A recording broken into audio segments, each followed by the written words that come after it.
Greetings! On behalf of YTM, welcome aboard. Enjoy your flight. If you like our videos or just enjoy traveling, please subscribe, like, and share. We do appreciate it as it does help support the channel. And here was our flight for the day, a 14-hour flight from JFK in New York City to Haneda Airport in Tokyo. And today we'll be flying on ANA's 777-300 in premium economy. I was really looking forward to this flight. Let's see how it turns out. Today we'll be taking the western route from New York City, flying over Alaska to our final destination, Tokyo. First, let's take a look at checking in. ANA is located in Terminal 7 at JFK Airport. We took the MTA and AirTrain to JFK. We feel it's one of the most economical and easiest ways to get to the airport. And we have a step-by-step video on how to get to JFK from Penn Station. I'll add the link below in case you're interested. Now, we've done the New York City to Tokyo route before. Lily once did it in first class, flying solo. But on our most recent trip to Tokyo, we traveled via JAL, Japan Airlines Economy. And for me, it was one of the best economy experiences out there. The service was exceptional and the seats were really comfortable for economy. Now we'll take you through a little of ANA's check-in process, as we were both really looking forward to trying out ANA's premium economy. And in case you couldn't check in online and you had to check in person or check a bag, they have lines for first class and business class, of course. And they also conveniently have a line for baggage drop. And the last line is the combo premium economy/economy. Now, some airlines have separate lines for premium economy and economy. This might be a small inconvenience for some. For us, this really wasn't an issue, as we checked in online and we just had to drop off our bags. And the ANA staff were proactive as they walked through the line, helping people to make the process a little easier. And when we checked in, even though on our boarding pass we had the lounge access, they also provided us with a paper voucher to present them at the lounge to get in. You get lounge access not only in New York, but in Tokyo as well if you have a flight from there, and we did. Lounge access is one of our favorite benefits and also one of the reasons we chose ANA Premium Economy for this flight. We have a video review of this lounge, I'll list it below. Now, if you're taking a business class or premium economy flight on ANA, this lounge is a great option to sit back, relax, enjoy a little food and some drinks before your flight. And the lounge is usually open till boarding of the last ANA flight of the day. Now that we had something to eat and drink, I think it's time we head to the gate for boarding. We were departing from Gate 6 in Terminal 7 of JFK. Now, their boarding process is slightly different than some other airlines. First, they have pre-boarding passengers, which is standard in most airlines. Then Group 1 is first class and diamond members. Group 2 is business class and the members shown here. And here's where it differs slightly. Groups 3, 4, and 5 cover both premium economy and economy passengers. Group 3 are window seat passengers. Group 4 are middle seat. And Group 5, which I was, are aisle seat passengers. It was very organized and the line moved fairly quickly. Being that they had 7 or 8 staff members working boarding on this flight, which is more than I see on most airlines, and they were very nice and accommodating. And as I mentioned earlier, some passengers might find it a little inconvenient that premium economy and economy passengers have to check in and board in the same line. Some airlines have separate check-in and boarding for premium and economy passengers, but since the lines moved pretty quickly, it didn't really bother us. And when booking this flight, I felt the pluses of booking ANA Premium Economy would definitely outweigh the minuses, and we'll soon find out if it was worth it. When entering the plane, we passed by a lot of ANA's business class seats. A lot. It seemed to go on forever.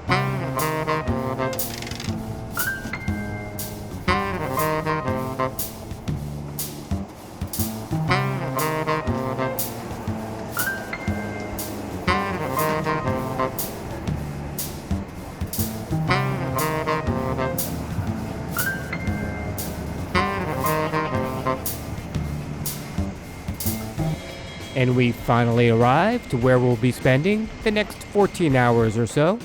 Now, let's take a look at the seats. This ANA 777-300 has a small first class, a very large business class section, and sandwiched between business class and economy, we have our premium economy. This section was small and kinda cozy, with 3 rows in a 2x4x2 configuration. And here were our seats. In row 25, seats H and K, referred to as the bulkhead seats, which had a little longer pitch. I really do enjoy the premium economy section on ANA. Like some other airlines, it's small and intimate, kinda cozy. It has a kind of feel like you're flying on a smaller plane. Now let's take a deeper dive and show you everything these premium economy seats have to offer. When you arrive at your seat, the seat appears both cozy and comfortable, but we'll see how comfortable this seat really is after sitting for about 14 hours. As you can see, the headrest has a lot of cushion, which definitely helps, and it has a few different adjustments for your comfort. And I should mention the bulkhead seat has a lot of legroom, which I was taking full advantage of. Here you have 2 buttons to control the seat, one for the recline, which is pretty standard in premium economy, and one for the footrest. Let's take a quick look at it in action. As you hit the button, you raise up this very comfortable cushioned footrest, kinda like an old lazy boy chair. But a few hours before we landed, I looked at the gentleman next to me, and I noticed he had a footrest extender. I was like, wait, what? And it was then that I realized we had this little bar that pops out in the bulkhead seat. I really wish I would have known about this earlier in the flight, which made relaxing in this seat even more comfortable. Since we're sitting in the bulkhead seats, we don't have the traditional seat back pockets, but they have these little bin baskets against the wall that worked out just fine. Another thing about sitting in the bulkhead seats, you cannot have any bags or backpacks on the floor during takeoff or landing. Some people might find that an inconvenience, as they like to have constant access to their stuff, but it was a non-issue for us. In addition to your seat back pocket, or your wall bin in our case, you have some in-between-the-seat storage, and a universal charging port conveniently located between the seats. And no need to have the universal fight over the armrest, as everyone in premium economy gets their own, with a cup holder, of course. And in addition to your overhead light, you have your own personal light with 3 levels of brightness. And your tray table pulls out of your armrest, and it's pretty easy to remove. And it's a good sized tray table. You have some adjustability with it. You can move it in and out as needed, as well as swivel it. If you had to get up and didn't want to put your tray table away, you can try and squeeze by. And you had your IFE remote at your seat, which comes in extra handy when you're at the bulkhead seat, since the monitor is a little further away, and both the remote and the monitor were very responsive and worked well. They provide you with a 2-prong jack that works well with the headphones provided. We'll show you them a little later. And these jacks work with 1-input headphones as well, so you're covered either way. And in addition to your personal gooseneck lamp, you have these overhead lights. And what is noticeably missing are the overhead vents, which we did not have an issue with, as they kept the cabin quite comfortable for the duration of our flight. And you have ample storage space in the bins above your seat. And it's always nice to have not 1, but 2 windows to enjoy the view. And we had 2 big bright monitors mounted on the wall, and I believe the monitors in the bulkhead seats were slightly larger than those in the regular premium economy seats, as those seats had their monitors mounted in the seat backs in front of them. Now these monitors were bright and responsive, which only could be an issue if the person next to you is watching TV while you're trying to sleep. Fortunately, that wasn't the case with us. At this point, I was feeling pretty good about my seat. It was comfortable, great legroom, nice monitor, and then I glanced into business class. Big mistake, and had a little seat envy. Hopefully we'll have a chance to do a review of these seats in an upcoming video. Fortunately for me, at this moment, the flight attendant came along and closed the curtain, so I did not have to see those seats for the rest of my flight.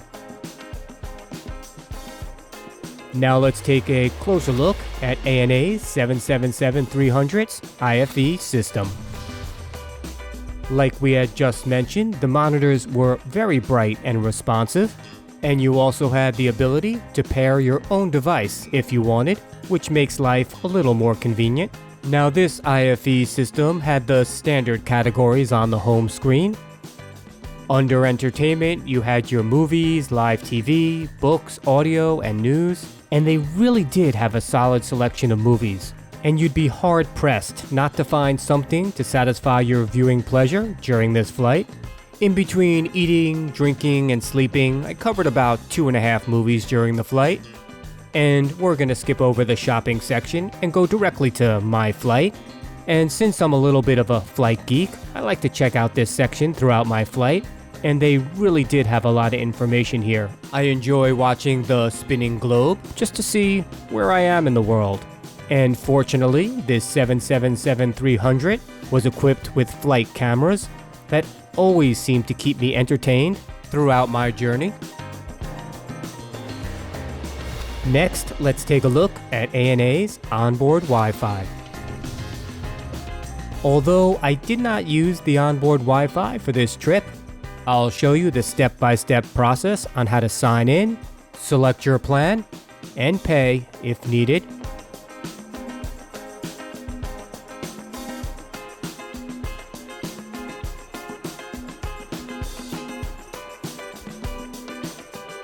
Now, even though they don't offer an amenity kit in premium economy, they do offer some amenities. Let's take a look. Unlike first class and business class, where they provide you with a warm towel to refresh yourself, premium economy supplies you with a wet nap, which is all I really needed. And at your premium economy seat, you had your blanket and pillow. The blanket was a little thin, but it felt good, and it was all I really needed for this flight. The pillow was big and fluffy, and Lily really liked it, as did I. Is it comfortable?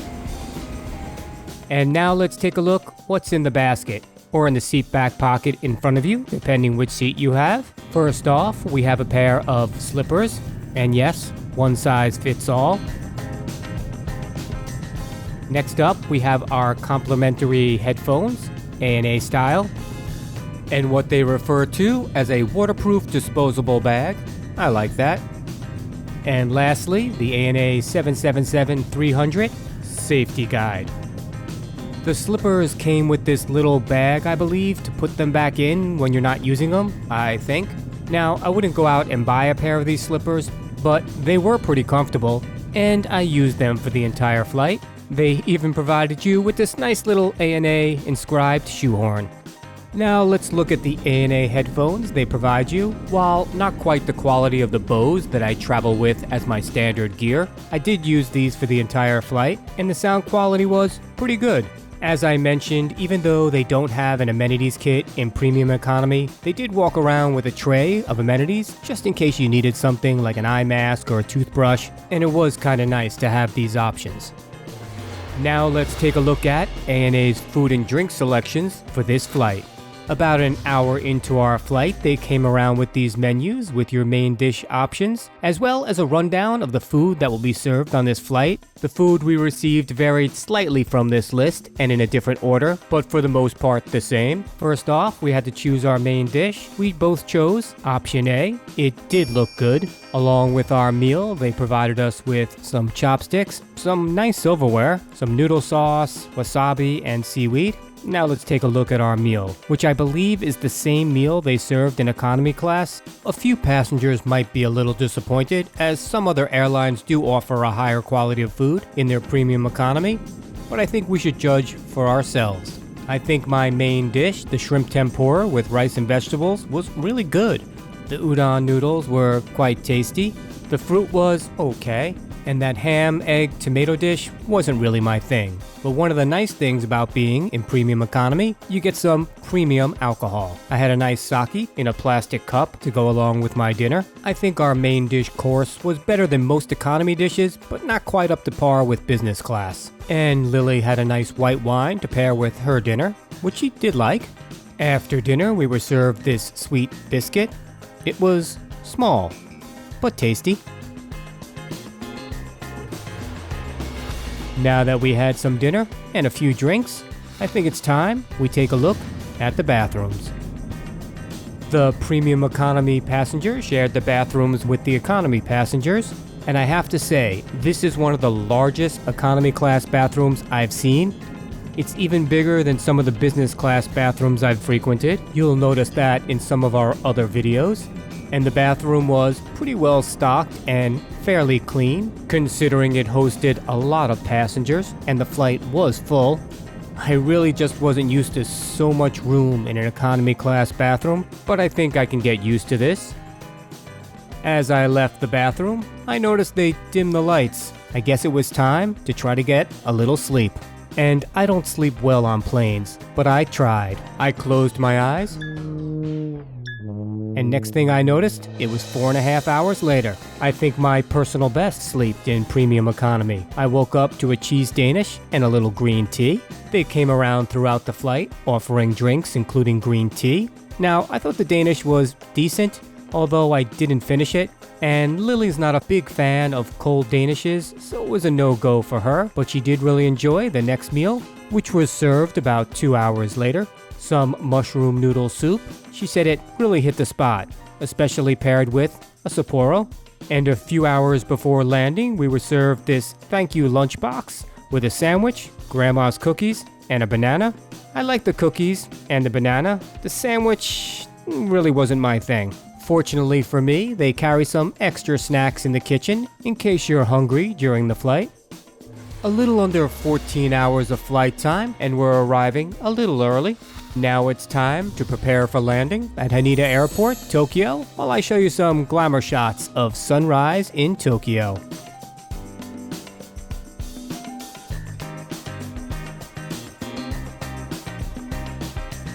Flying into Haneda Airport is usually a smooth and quick process getting through customs and security. The airport is very organized. And now it was time to pick up our bags and explore the wonderful country of Japan. But we'll save that for another episode. Now, some final thoughts. Overall, we really enjoyed our ANA Premium Economy flight, and here are some things people might like. The seats were quite comfortable. The service on the ground and in the air were excellent. You have access to premium alcohol on the plane and lounges at the airport, and you're provided with some amenities. Now, things you might not like. Your meals were more or less the same as economy, although they were pretty good. No separate lines for boarding or check-in. You have to share your bathroom with economy passengers, although the bathrooms were big, and no full amenity kit. With all that being said, we feel the pluses definitely outweigh the minuses, and we would absolutely fly ANA Premium Economy again. I hope this helps you the next time you fly ANA. Safe travels. If you are a traveler and you enjoy our videos, please subscribe, like, and share. We do appreciate it as it does help support the channel.